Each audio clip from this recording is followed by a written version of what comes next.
Sir AC Rowe. The show is part of the CBC Audio Doc Unit. Join us next time, but for now, from me, goodbye.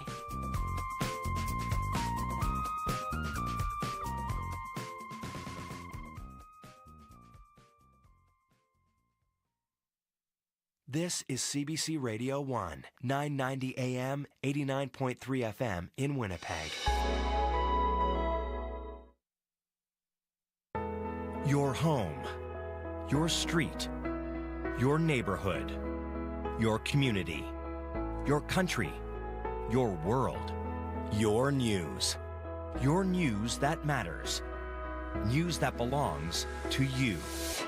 Your World Tonight. Every night, 7 days a week on CBC Radio 1. On demand on the CBC Listen app and everywhere you get your podcasts. You know the feeling of finding a really good podcast? Or the feeling of someone always being there, like your favorite radio show? Stream CBC Podcasts, CBC Music, and CBC Radio anytime, anywhere. Download the CBC Listen app for free. This is CBC News. At 12 o'clock, we're at 0 with cloudy skies over downtown Winnipeg. Hello there, I'm Matt Humphrey. People needing naloxone kits, HIV tests, or even socks can now get them from a free vending machine in Winnipeg. The Health Box launches today at the Norwest Co-op Community Health Clinic. It's on Keewatin.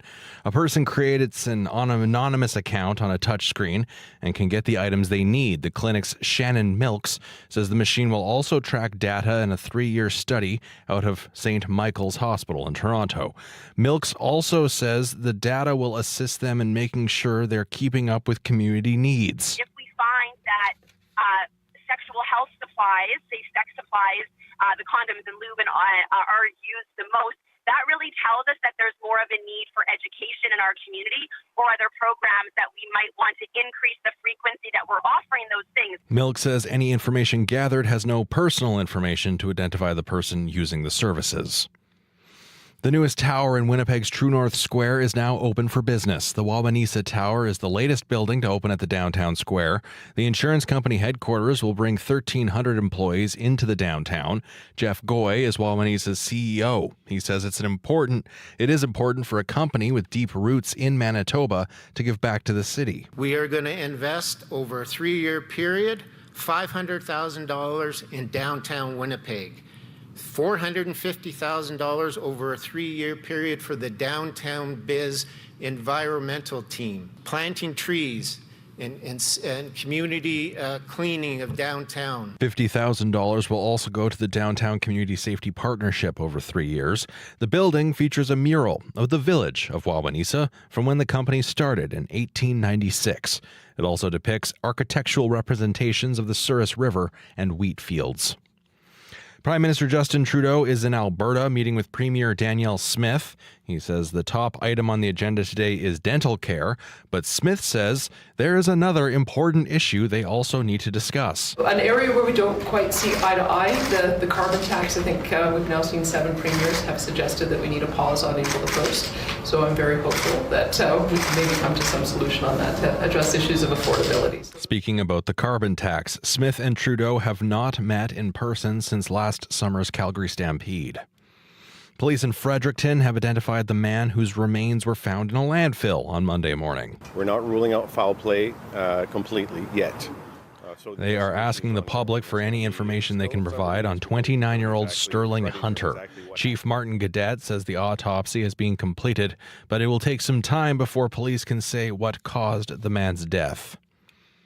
The United Nations says a new land route into northern Gaza has been used to deliver food to starving Palestinians. It says 6 trucks with the World Food Program were allowed to use a military road which runs alongside the Gaza border fence. This is the first food delivery in 3 weeks to northern Gaza, where the United Nations warns more than 500,000 people are facing starvation. The judge overseeing the Georgia election interference case has dismissed some of the charges against Donald Trump and other defendants. The quashed charges include soliciting elected officials to violate their oaths of office. Among them, 2 charges stemming from that infamous call Trump made to Georgia's Secretary of State. During the call, the outgoing president pressured that official to find more votes for him. Many other counts in the indictment remain, and the judge ruled prosecutors can file new indictments on the charges he dismissed. The judge says the alleged conduct of the former president that was foundational to the charges could still be relied upon. The U.S. House of Representatives has passed a bill that could lead to a nationwide ban on TikTok. Lawmakers say the app's parent company is beholden to the Chinese government, and that could present a security threat and put the data of 170 million American users at risk. The bill passed by a vote of 352 to 65. Now it goes to the Senate, and President Joe Biden says if Congress passes the measure, he will sign it. The Kremlin has embarked on a campaign telling residents of occupied parts of Ukraine to vote in Russia's presidential election this weekend. Observers say Vladimir Putin wants a high turnout to legitimize what many consider a rigged vote. Anna Cunningham has more. Polling in Russia opens Friday and closes Sunday as Russian President Vladimir Putin seeks a fifth term. It's a vote that he is nearly certain to win, with only 3 Kremlin-approved opposition candidates on the ballot. In the past few days, Putin is understood to have sacked the commander of Russia's Navy after it suffered a series of humiliating losses in the Black Sea.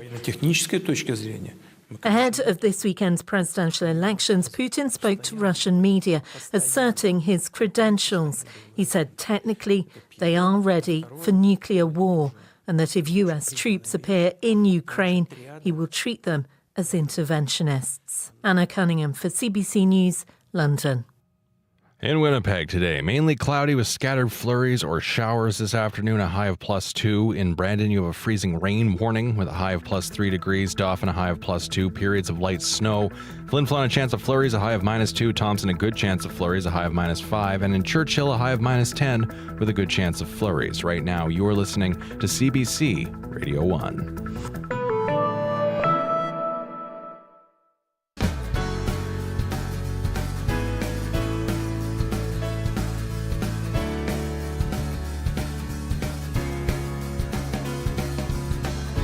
Good afternoon, Manitoba. You're listening to Radio Noon on CBC Radio 1, 89.3 FM, 990 AM in Winnipeg, 97.9 FM in Brandon, and 100.9 FM in Thompson, and of course everywhere on your CBC Listen app. It's Wednesday, March 13th. My name is Chloe Friesen. I'm filling in for Marjorie Dowhouse. Thank you for spending your afternoon with us. Coming up on the show, what's it like being the leader of a community where the population swells to more than double in the summer months? We'll hear from the Reeve of St. Laurent, who chatted with Marcy Marcusa earlier this morning. But first up on the show, interim PC leader Wayne Owasco is talking about parental rights when it comes to children and pronouns. We'll hear what he's saying coming up next on Radio Noon.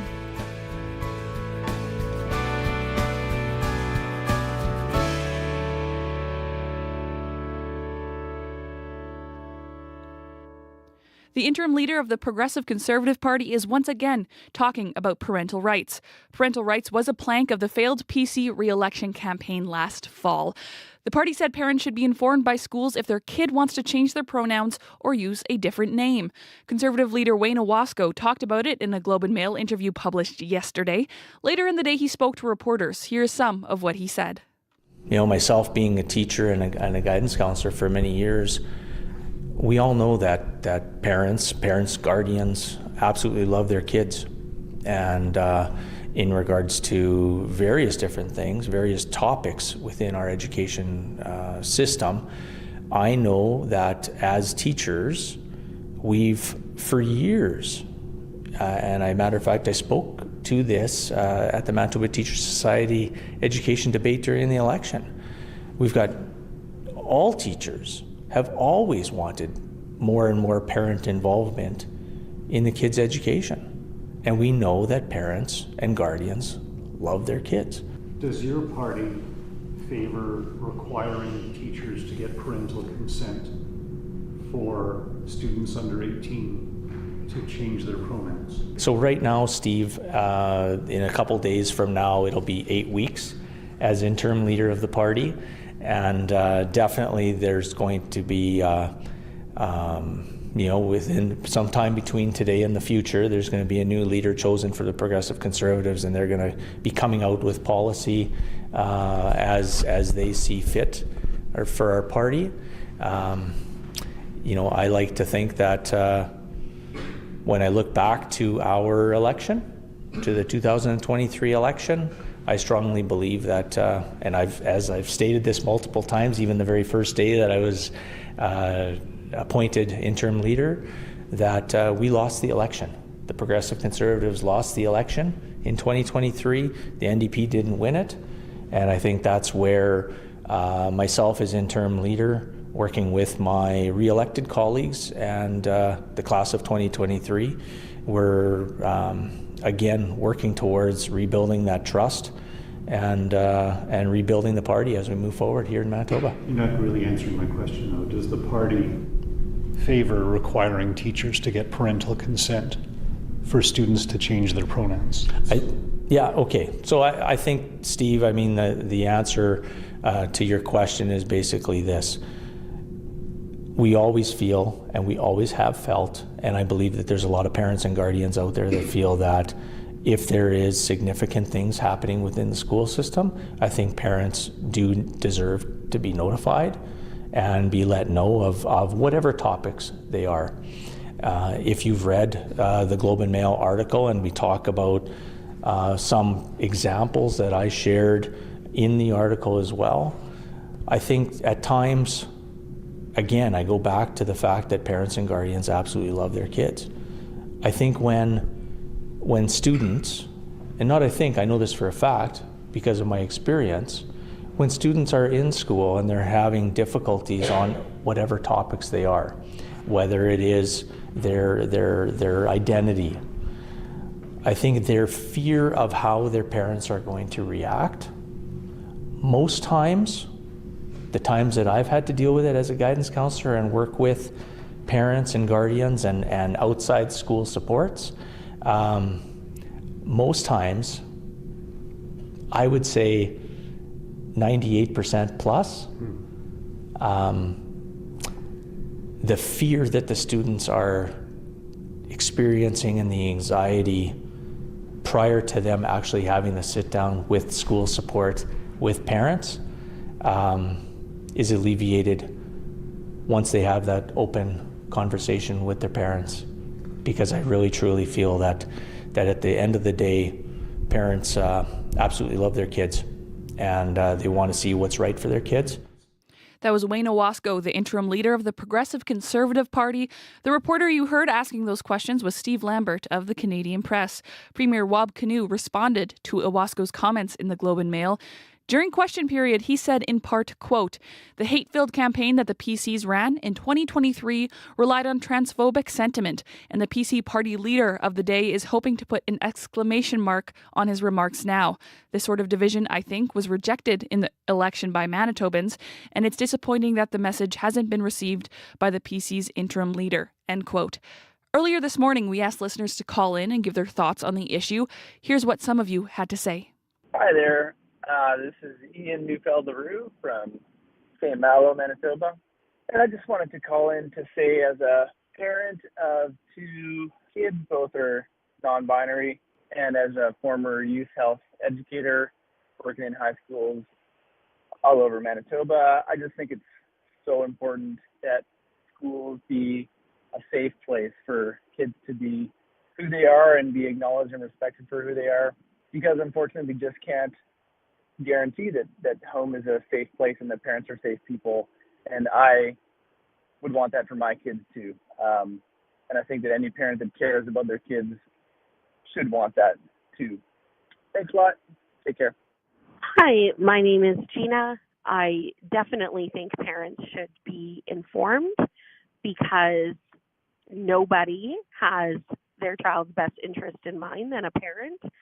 And I think that by not informing them, we are not giving the opportunity for families to have these discussions.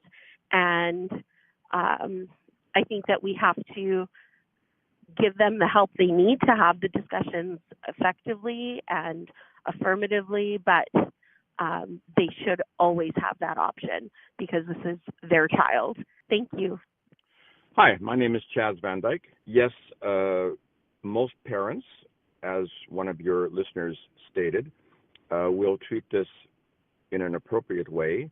The issue is that small percentage of parents who are not going to be open to discussion on this. And obviously, if the child is doing this without telling the parents, there's a reason for that. It's because it's not safe to do so. Therefore, my strong feeling is that the schools should not be required to report this to parents. After all, that's one of the big reasons why we had a change of government in our last election. Thanks very much. Hi, my name is Christine Lowen, and I'd just like to say we agree with the parents needing to be informed about this and other important topics. During teen years in particular, parents and teens may disagree about very important things and really need to learn how to still show love, kindness, and being able to live together and thrive. It can be hard work, but it is well worth the effort. If there is an unsafe place at home, it is all the more important for the school to not keep secrets, but be involved and teach, train, and support. Families, stronger families, are in the best interest of all during school and after. Thank you.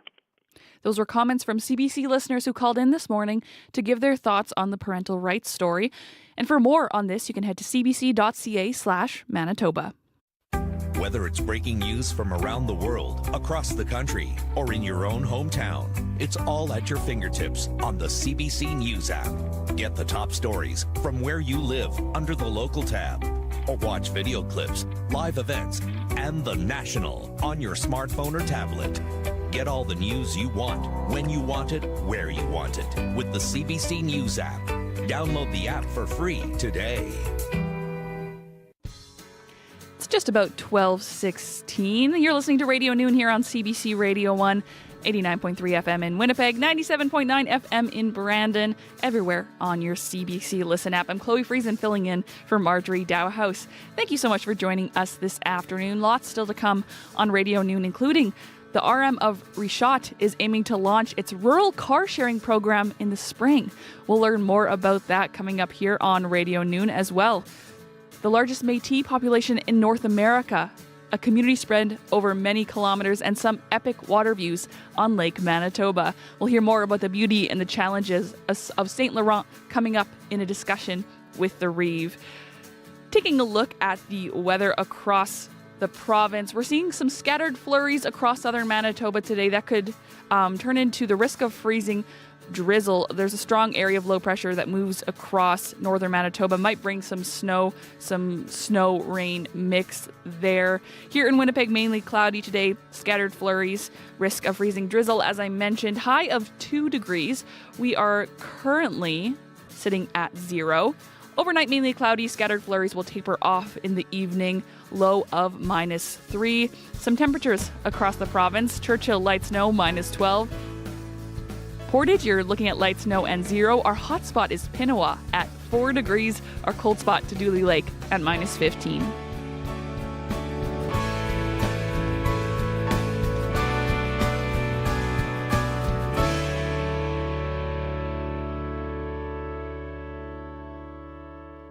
After over a year of work, the RM of Richat is getting ready to officially launch its rural car share program. It's the first of its kind in the province outside of Winnipeg and will give residents access to electric vehicles for short-term borrowing. Ryan Fauché is the Economic Development Officer for the RM of Richat. The CBC's Faith Fundal spoke with him earlier today. How does this work? How would a car share work in your municipality? The way we're looking to have it work is we'll have the vehicles located strategically within the RM. So an example, one at our RM office, another one at our TransCanada Energy Centre in Ildeshane. And the residents will be able to register with us and then access those vehicles through an app on their phone to book them for short trips within the RM or into the city. And short trips is the operative words, right? Because you wouldn't necessarily want someone to take it for long trips outside of the RM. No, exactly. Like the goal is to try and make it accessible to as many people as possible. So our kind of ideal is I'll call it in kind of that 3-hour range, so that you can get to where you're going, do some shopping, pick stuff up, and then make your way back, so that the next person has access to it. And then when they return it, I assume that some fancy folks who've done the math about making sure that there's enough electricity in the vehicle for other folks. Yeah, exactly. And each of the vehicles will have their own, I'll call it designated chargers. Mm-hmm. So the goal is that every vehicle should start with a full 100% charge in the morning. And you've got an operating range of between 300 and 400 kilometers, so that ideally if someone makes a quick 3-hour trip into the city, they come back and there's still 3/4 of a tank or more in the vehicle for the next person. Back in the day, I remember when these sorts of programs were being conceived, a big barrier to doing this was money. How is all of this being funded? How are you able to afford to do this? We've been able to get some funding through the Climate Action Fund with the province of Manitoba, as well as through FDFP, which is supported through PrairieScan. And so we've been lucky to have 2 funders so far. We're also currently in the process of what's called a peer review with GMF, which is through another fund out east. Right, so they're essentially looking to see if this is a viable investment. Yeah, it's something that they've done in Eastern Canada before. So we're looking at bringing it basically west and trialing it on the prairies. Obviously, we have a little bit different climate. We tend to be a little more driver-centric out here. Mm-hmm. So we want to test the viability that it works here as well. And you already have one of the vehicles on the road. How did the F-150 manage through this winter? Actually, it's worked really well. Through that the harshest part of January there, like any vehicle, it's not particularly happy with minus 30 and a 60-kilometer-hour headwind. The vehicle itself has operated flawlessly, but it has shown, and part of the test is to see what type of range reduction we would get through that period. And this is interesting because not just having a car share, but part of this is also this education component. Why was it important for you folks to include something like that?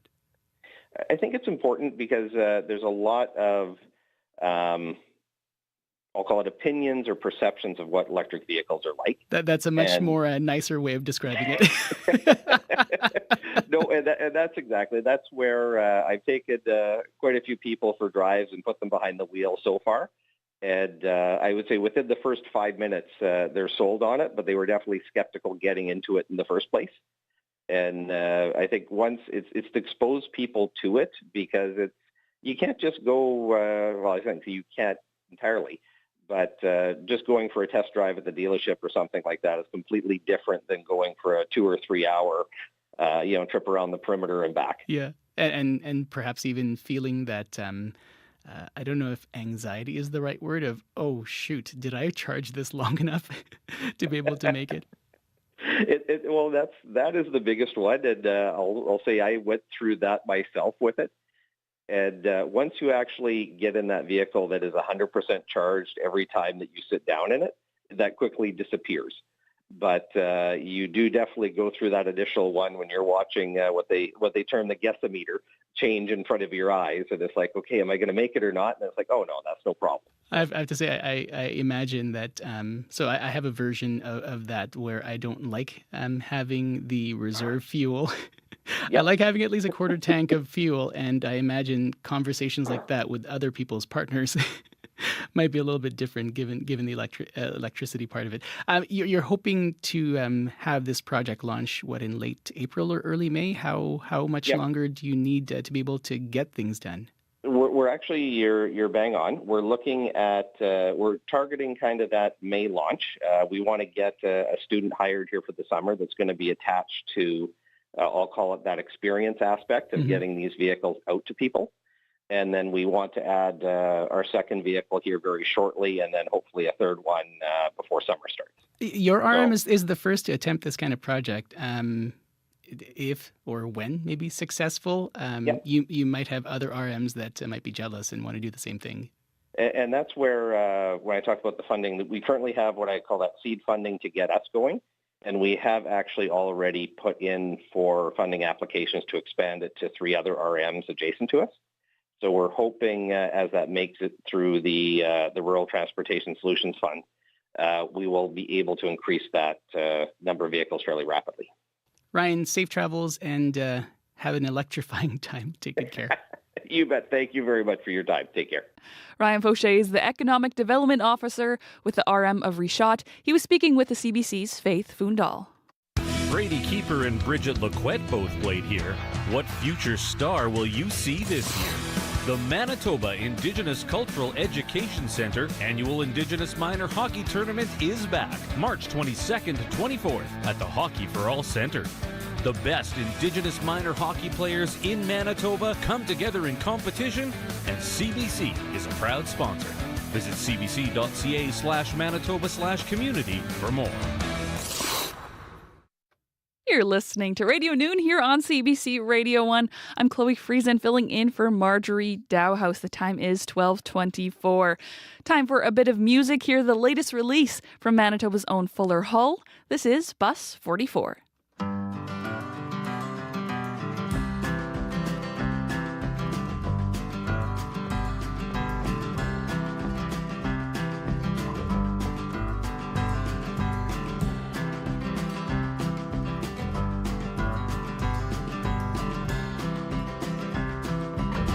Bus 44 is late again.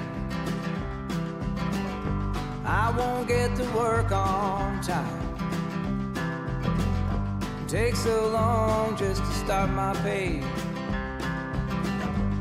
and this ride ain't worth a dime.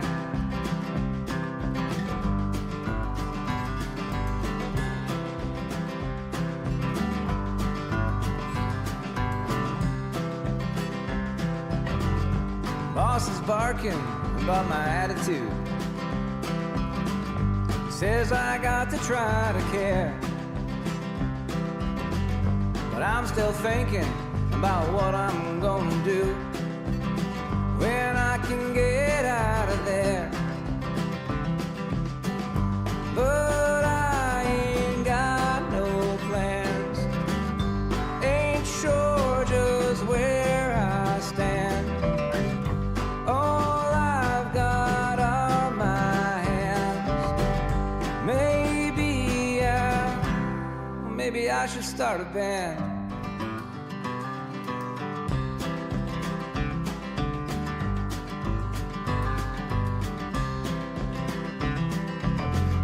I saw you staring from across the room. Wasn't sure if I should run or fall. Before I knew it, we were in full bloom, and I lost sight of it all.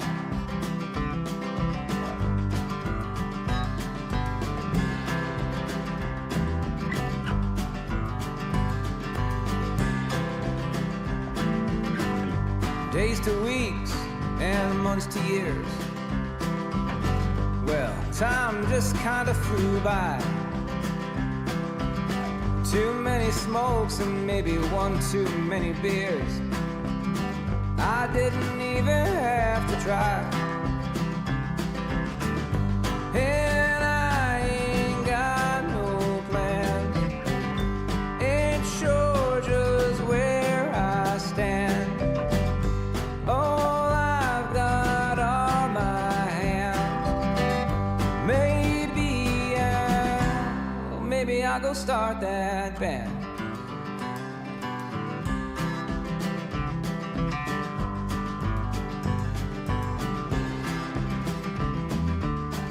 It's getting late, but the work is done. It's empty here on Bus 44. I'm still trying my best to care. I don't think I can care no more, 'cause I still ain't got plans, ain't sure just where I stand. All I've got are my hands.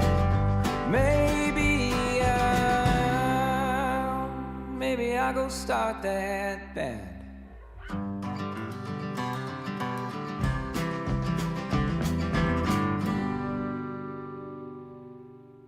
That was Fuller Hall with Bus 44. You're listening to Radio Noon on CBC Radio 1. I'm Chloe Friesen, filling in for today for Marjorie Dowhouse.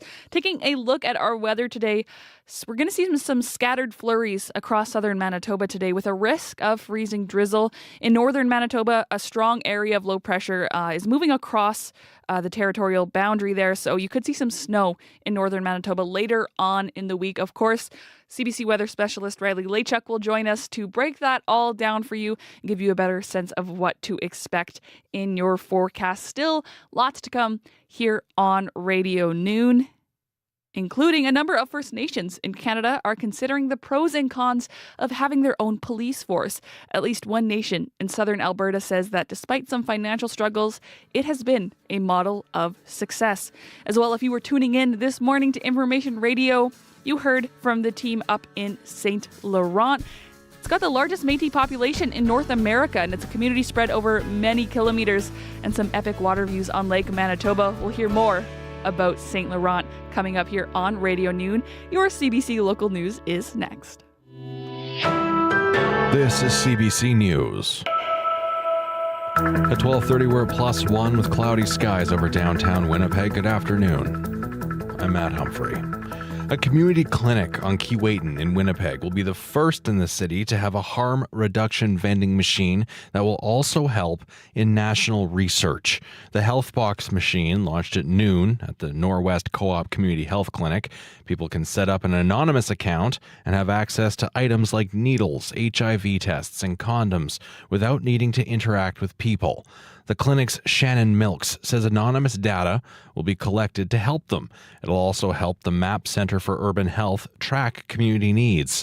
People are really utilizing the HIV self-test kits, or, we noticed that the hygiene pack is really popular, and so they can utilize that data to see, where people, what supplies people are using the most of, and also how many users in total are coming back. Similar vending machines are in use in other parts of Manitoba, but this is the first in Winnipeg.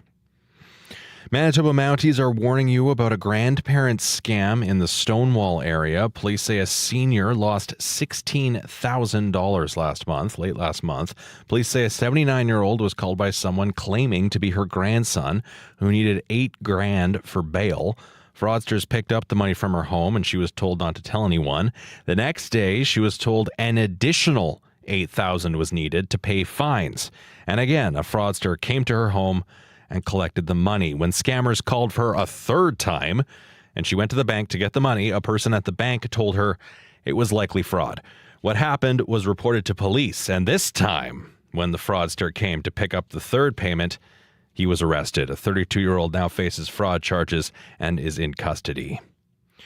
Wawanesa Insurance has opened its headquarters in the newest tower on True North Square in Winnipeg.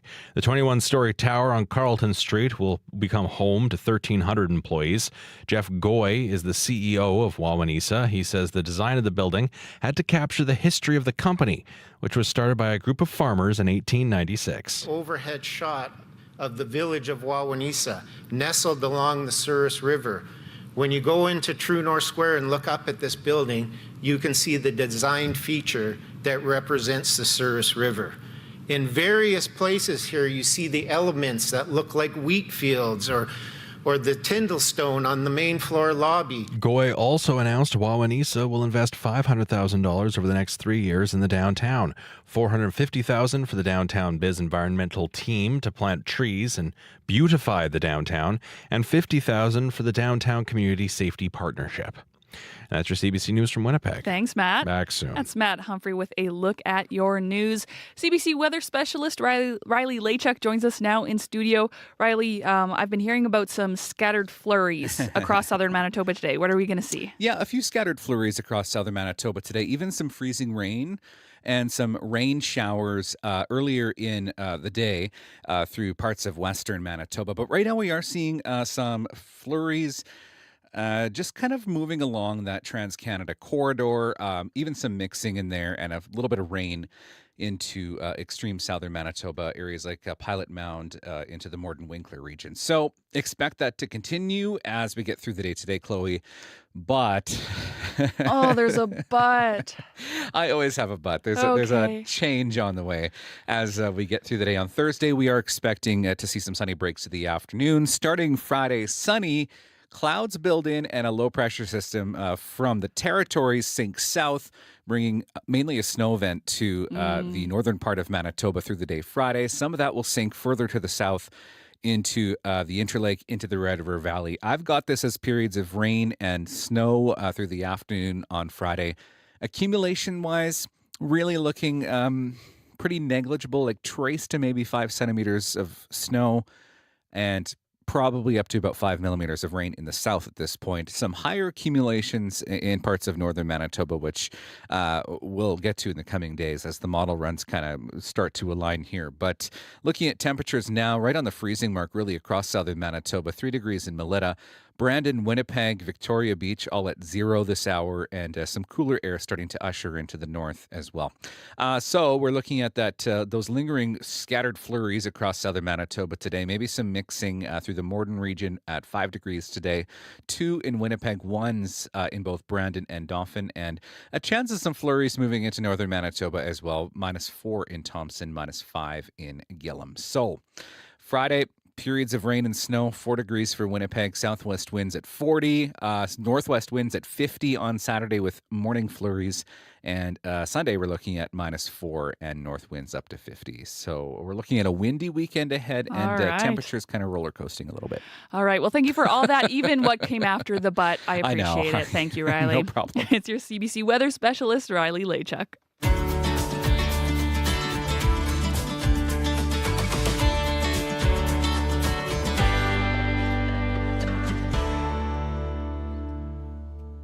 Driving into St. Laurent, the first thing you might notice is that there really isn't a central main street.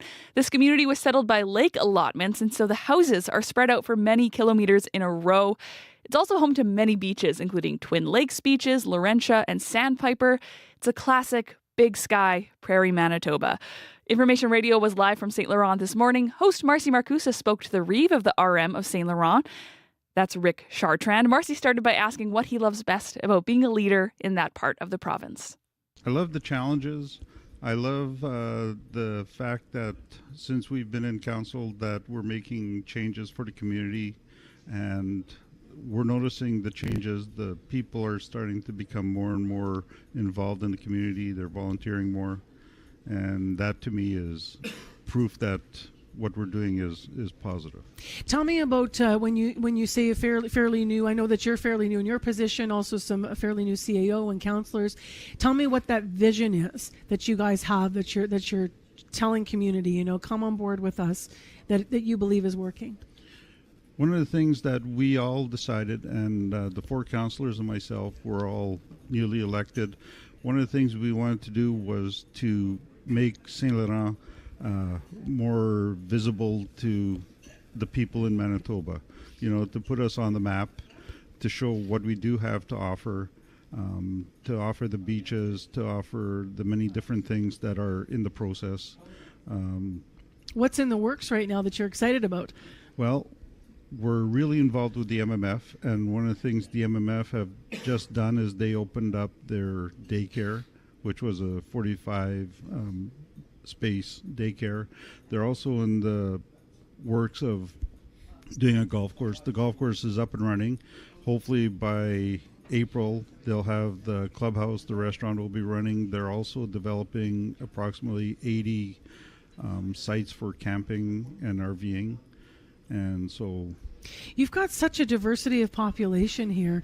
How do you unite populations? I mean, in St. Laurent, there's 1,500 people year-round, about, I think is the number, and this proud, rich Métis history here, the largest population in North America. I've been seeing infinity symbols on flags flying in front of the houses as we've been driving around. But then you also have, of course, the huge cottage population. How much does it swell in the summer? Oh, it doubles, if not more, in size. Twin Lakes, there's a huge amount of people that show up there. Laurentia Beach, Johnson Beach, Pioneer Beach. Just down the road, maybe 2 kilometers away, there's a Portuguese park that has approximately 400 campers. And is it called that because a lot of the folks that are there are Portuguese descent? They're all Portuguese. Yeah. They all come from Winnipeg, and during their festivals, they'll swell up to 1,000 people as well. So how do you, as Reeve, manage that, especially because the permanent population year-round is eclipsed by the numbers? So you've got 1,500 St. Laurent, and then I think it grows to over 4,000, as you said. Mm-hmm. Is that difficult? Because the future could be all recreation all the time, but as people that are here year-round would have different needs. How do you manage that? One of the things that we do is we go out and we visit with these people just to make ourselves known who we are. And that's one of the things I'm proud to say about our counselors as well. They go out and different events or what have you, they'll show up and just let them know who they are. If there's any concerns that they have, they bring it forward to us and we discuss it. So you make sure you're really connected with that, and you're talking about with the population that is here year-round. Correct. Yeah. It's interesting because I was talking to a couple of the gentlemen in the cafe. There's probably 20 people here this morning now. They've been coming and going, but a lot of people were born and raised here. That's right. Yeah. There's how important is pride to this area of Manitoba that people really connect with being from here? If you're Métis, you're very proud.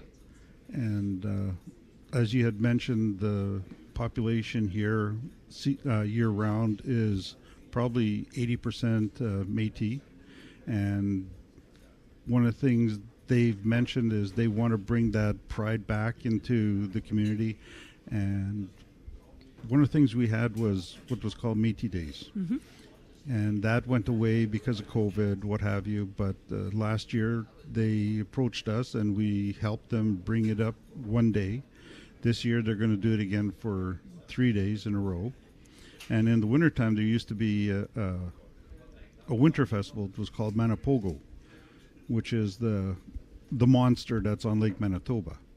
And so there used to be Manipogo Days. And so these are all things that we want to do. We want to bring it back, and it benefits the local residents, but it also brings it out to the people that do visit that we have a lot to offer. You were saying to me off air, I was drawing the picture of sort of the allotments on the lake and how this area was settled, and that you don't have sort of a central main street. Do you hear about that all the time? Oh, yes. There's people that'll say, where's downtown St. Laurent? And I go, if you go past what used to be called Grattan's General Store and you blink, you've missed us. Is that challenging, the fact that the houses and residences are sort of spread out in that linear way? It is, but the other thing that has to be brought forward is that St. Laurent is not just one town. Further up the road, you have Oak Point, which is part of the RM. And at one time, many years ago, if you went out east towards the Shoal Lakes, there were little communities. One was Harperville, one was Ideal. People still live in those areas, and you have to make sure that when we're working as a municipality, that all these communities are involved. You're including. Right. Lots of including. You mentioned right off the top that you're reaching out to people, you're seeing people starting to volunteer. Is the need for volunteers great? Like, in what areas are you needing those volunteers? One of the things we need volunteers for is the fire department. It was neglected for a while. For 8 years, they hadn't had a raise. And when we came on as council, one of the things we did was we said, we need to pay these people because they're putting their lives on the line when they go to a vehicle collision or for a fire. Rick Chartrand is the Reeve of the RM of St. Laurent. He spoke with Marcy Marcusa this morning on Information Radio. Up next on Radio Noon, Manitoba country singer-songwriter Quentin Blair has a new single out. It's called Someday Sunday.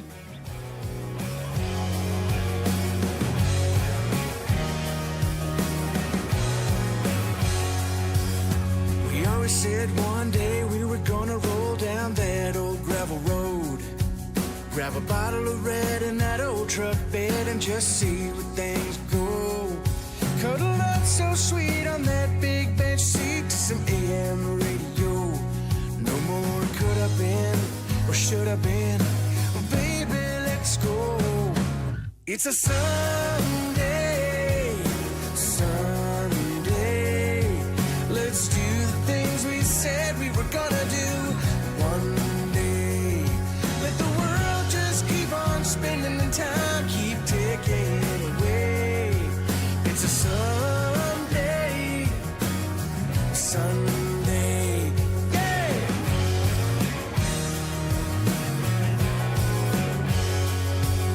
I always said one day I was gonna put that ring on your hand and build that two-story red brick white picket dream on that land. We always knew that we plant some roots and start a family. Well, no more waiting or hesitating. Baby, it's time for you and me.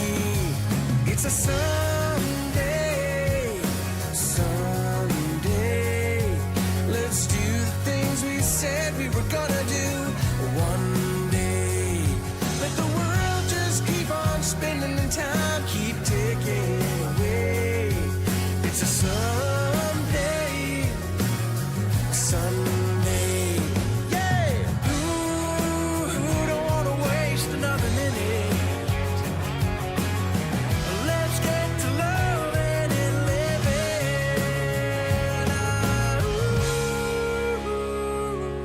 It's a Sunday, Sunday. Let's do the things we said we were gonna do one day. Let the world just keep on spinning and time keep ticking away. It's a Sunday, Sunday. It's a Sunday, Sunday. Let's do the things we said we were gonna do one day. Let the world just keep on spinning and time keep ticking away. It's a Sunday, Sunday. It's a Sunday, Sunday. It's the latest from Quentin Blair. That was Someday Sunday. Frequencies with Errol Nazareth. The world is alive with sound, whether across the street or across the pond, from back home or in your own backyard. Every place has a sound and every person has a story. Discover songs and stories from people and communities across Canada and around the world. Frequencies with host Errol Nazareth. Episodes available on demand on the CBC Listen app. Thanks for tuning in to Radio Noon this afternoon. My name is Chloe Friesen. I'm filling in for Marjorie Dowhouse. Brandon, Dauphin, and Portage, you folks are sitting at 0 degrees right now. Up north, Thompson, Gillam, sitting at -10. There are 36 First Nation and Inuit police services across the country serving 155 First Nations and Inuit communities. And according to the federal government, at least half a dozen more are in the process of trying to get established. That growing interest is a reflection of the success of the existing departments and satisfaction amongst the First Nations. The CBC's Colleen Underwood takes us to a First Nation in southern Alberta, where their community is at the heart of everything their police do. Several police officers from the Tsuut'ina First Nation respond to a call about squatters at this home. The owners are away, and a family member reported seeing activity inside. Okay, we're just checking identification. Sure enough, a group of young men and women who aren't Nation members are found to be trespassing. Some are arrested for outstanding warrants. Others are sent back to their homes in Calgary, which borders the nation. Makes our reserve safer, knowing that these people that are from the city are not squatting on our land. On the job for nearly 3 decades, Corporal Tammy Dodginghorse says she spent a lot of time crisscrossing her land, checking on her people. We are each given elders that we're responsible for and make sure that they're okay, especially during the cold snap. She always wanted to be a police officer based in her nation, policing neighbors, she says, not strangers. They call me on my days off when I'm with my family, and my people know that once they call me that something will get done.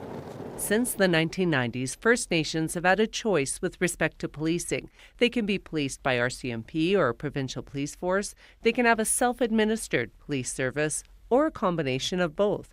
But even those with a dedicated tribal police service, responsibilities vary depending on the size and needs on the reserve. Leonard Bush is the head of the First Nations Chiefs of Police Association. One size definitely is not going to fit everybody. Like Tsuut'ina, Six Nations, Akwesasne and Kahnawake. Those ones have been around a long time. They've got a lot of expertise, a lot of trainings where they can investigate major crimes. Other ones, not so much. They still rely on the RCMP for organized crime, things like that.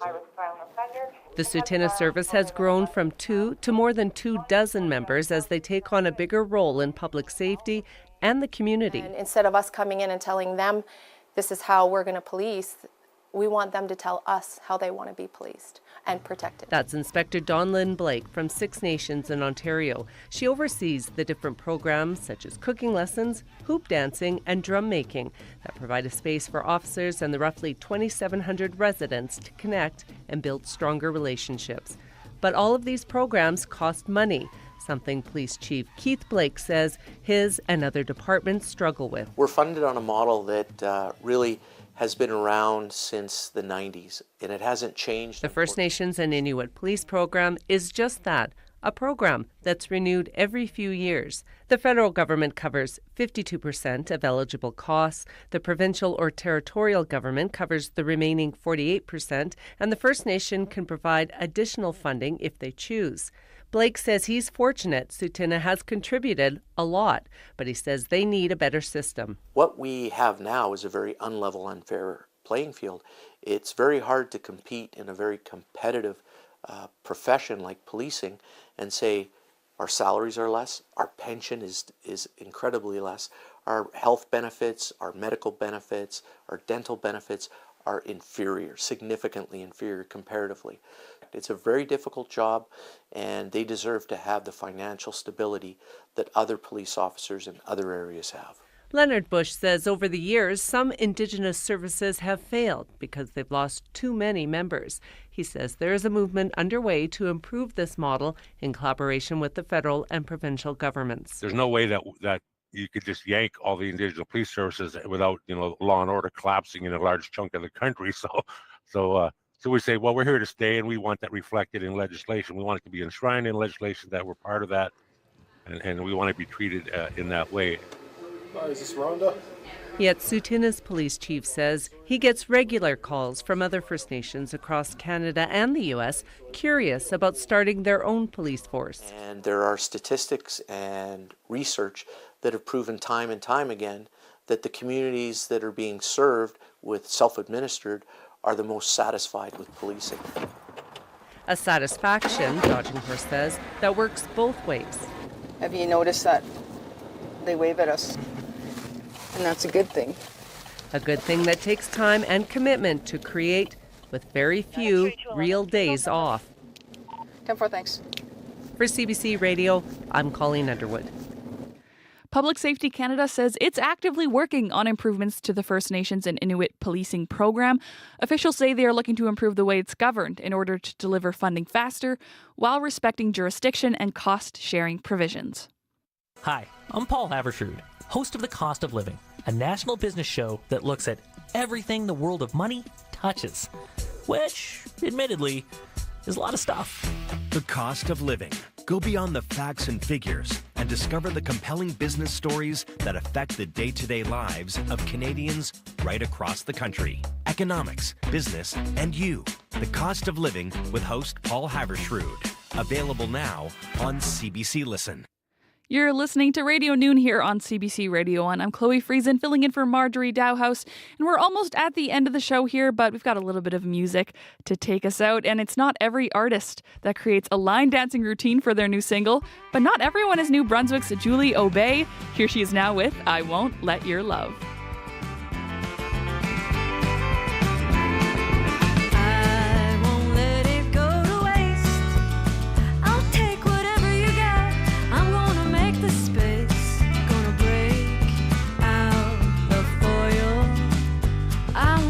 Your love spoil.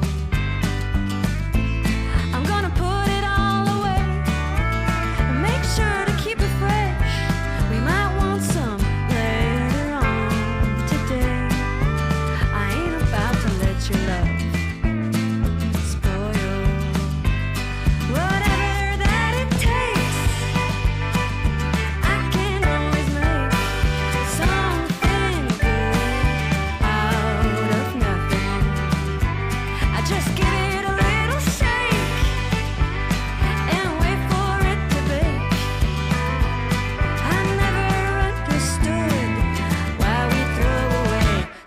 something good.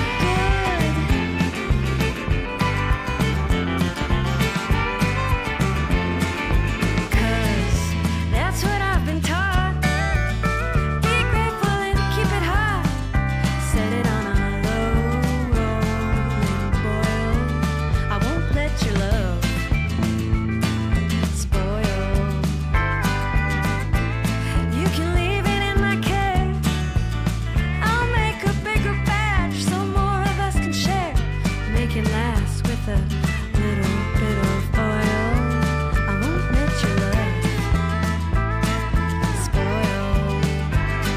Whatever that it takes, I can always make something good out of nothing. I just give it a little shake and wait for it to bake.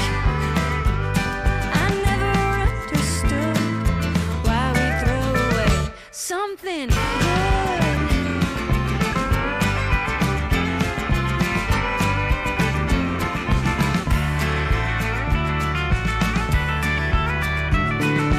I won't let your love. I won't let your love spoil. I won't let your love. I won't let your love. I won't let your